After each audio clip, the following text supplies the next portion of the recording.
Mafia কুত্তার দলগুলো আমাদের চোখে বাজে না। শুয়ারের বাচ্চাগুলো, এর তোরা নির্লজ্জ বেয়াদবের দল, যাদের জন্ম পায়খানার টাঙ্কির ভিতরে, আমাদের চোখে বাজবে কিভাবে? তোদের জন্য আমি অসুস্থ হইয়া রাস্তাঘাটে কতগুলো অজাত বেজাতের সাথে পাগলামি করছি, এমনকি বিশ্বরোড কতগুলি হাইজাকারের সাথে নিজের অস্তিত্ব নিয়ে লড়াই করছি। এরে মাফিয়া কুত্তার বাচ্চাগুলা, তোদের মৃত্যু অবধারিত। তোরা আমার ক্যাশ কাউন্টার গুলার সামনে না, তোদের মৃত্যু অবধারিত, তোদের কল্লা কাটা হবে।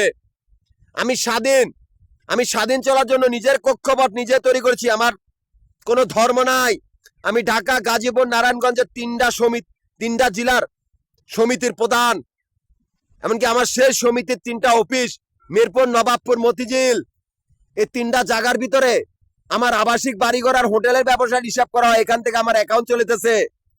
অথচ এই মাফিয়া কুত্তার বাচ্চাগুলা আমারই ক্যাশ কাউন্টার গুলার সামনে আস্তানা গেছে, যারা নিকৃষ্টতম অজ্ঞান পার্টি বা নিকৃষ্ট হাইজাকারের দল, নিকৃষ্টতম জঙ্গি সংগঠন বা নিকৃষ্ট গুন্ডা বান্ডার দল, যাদের জন্ম পায়খানার টাঙ্কির ভিতরে, যারা ছোট লোকের জাত।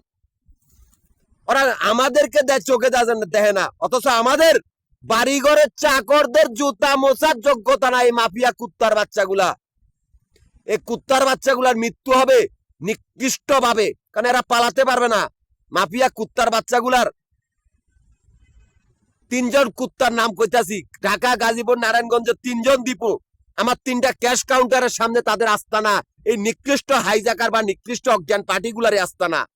এই 3জন দীপুর আত্মীয় প্রধান হইলো আশিক চৌধুরী, যার আত্মীয় স্বজন সারা পৃথিবীর জঙ্গি সংগঠন বা সারা পৃথিবীর ডাকাত দল। এরা তোদের আশিক চৌধুরীর কোনো অস্তিত্ব নাই। আমাদের চাকরদের জুতা মুছার যোগ্যতা নাই। আমাদের চাকরগুলা সারা পৃথিবীর রাজনৈতিক দল। এরে মাফিয়া কুত্তার বাচ্চাগুলা, তোরা কোন ক্ষেতের বুলি রে? এরে বান্দির বুতগল। আমরা সেই জায়গার নেতা, 5টা উপজাতির নেতা, 5টা গোষ্ঠীর নেতা। তোদের আর কোনো অস্তিত্ব নাই। আমার বাহিনী আমানতের। তোরা পালাবি কই?